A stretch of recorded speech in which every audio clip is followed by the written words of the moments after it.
अस्सलामुअलैकुम viewers, welcome back to my channel doctor of medicine, जिसमें आज मैं आपको माई टीका 4 mg सैचेट के बारे में रिव्यू दूंगी। यानी माई टीका के साशे के बारे में आपको इन्फॉर्मेशन दूंगी। ये साशे किस तरह से इस्तेमाल में लाए जाते हैं, कौन सी कंडीशन में इनका यूज़ करना चाहिए और क्या इसके साइड इफ़ेक्ट्स होते हैं, ये सब जानते हैं इस वीडियो में। इस वीडियो को एंड तक देखें। लेकिन उससे पहले तमाम देखने वाले जो न्यू हैं चैनल पे, सबसे गुजारिश है वीडियो को लाइक, शेयर और सब्सक्राइब कर दें। बेल के आइकन पे क्लिक करें ताकि हर नई आने वाली वीडियो का नोटिफिकेशन आपको मिलता रहे। Thank you so much. माई टीका सैचेट 4 mg में अवेलेबल होते हैं और ये in the form of tablet भी अवेलेबल होते हैं। हिल्टन फार्मा की ये प्रोडक्शन होती है और इसकी प्राइस 330 से लेके 350 के दरमियान होती है। ये डिज़ाइन किया गया है एलर्जी से रिलेटेड जितने भी सिम्टम्स होते हैं उनमें आप इसका यूज़ कर सकते हैं। और इसके अंदर पाया जाने वाला जो इसका एक्टिव इंग्रेडिएंट है वो मंटिलोकास्ट है। ये था इसका इंट्रोडक्शन। अब हम बात करते हैं इसकी वर्किंग के बारे में और इसके यूजेस के बारे में।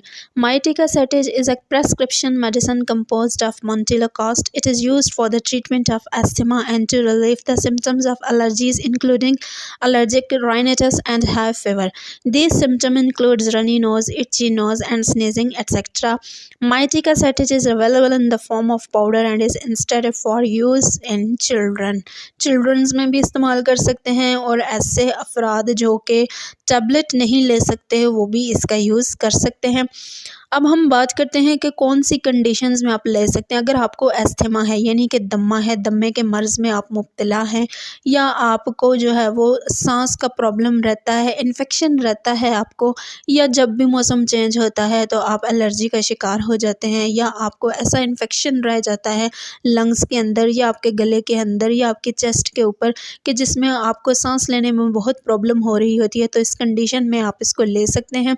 उसके अलावा अगर आपको एलर्जी रहती है, जैसा कि आपको छींकें आती हैं या आपका नाक बहता है या आँखों से पानी बहता है या आपको बुखार की कंडीशन भी होती है साथ, या आपका जो गला है वो दुखता है या आपके गले में ख़राश रहती है, यानी कि एलर्जी से रिलेटेड जितने भी सिम्टम्स होते हैं जिसमें कि आपका सांस बंद हो रहा होता है और सांस लेने में आपको बहुत ज़्यादा मुश्किलात का सामना करना पड़ता है, या with the change in environment dust से भी आपको एलर्जी होती है, या कोई ऐसा सीज़न होता है कि जिसमें आप बहुत ज़्यादा, अगर दम्मे के मरीज़ हैं तो बहुत ज़्यादा आपको जो है वो एयर कंजेशन रहती है और आपके जो लंग्स हैं वो बहुत ज़्यादा वीक हो रहे होते हैं, तो इन तमाम कंडीशंस में आप इसका यूज़ कर सकते हैं। ओवरऑल अगर मैं इस साशे की बात करूं तो जितने भी आपको एलर्जी के सिम्टम्स रहते हैं, जैसा कि सांस बंद होना या खांसी रहना या नज़ला रहना या आपको ज़ुकाम रहना या आपको ऐसी कंडीशन रहना कि जिसमें आप ये समझते हैं कि आपकी छाती की जकड़न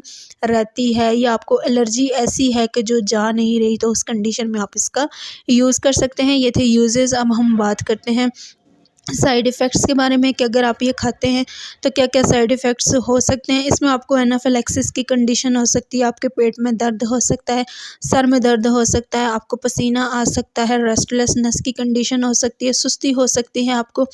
ये थे इसके साइड इफ़ेक्ट्स। अब हम बात करते हैं कि कौन सी कंडीशन में लेने से पहले आपने अपने फिजिशियन से कंसल्ट करना है। अगर आप किसी सीरियस किस्म के मर्ज़ में मुब्तला हैं, या आप गुर्दे के मरीज़ हैं, या आप जिगर के मरीज़ हैं, या आप हार्ट के इश्यूज़ हैं, या ब्रेस्ट फीड वाली मदर हैं, या आप प्रेग्नेंट हैं, तो इन तमाम कंडीशन में लेने से पहले अपने फिजिशियन से कंसल्ट कर लें। वीडियो पसंद आई हो तो चैनल को सब्सक्राइब करें। Thank you so much.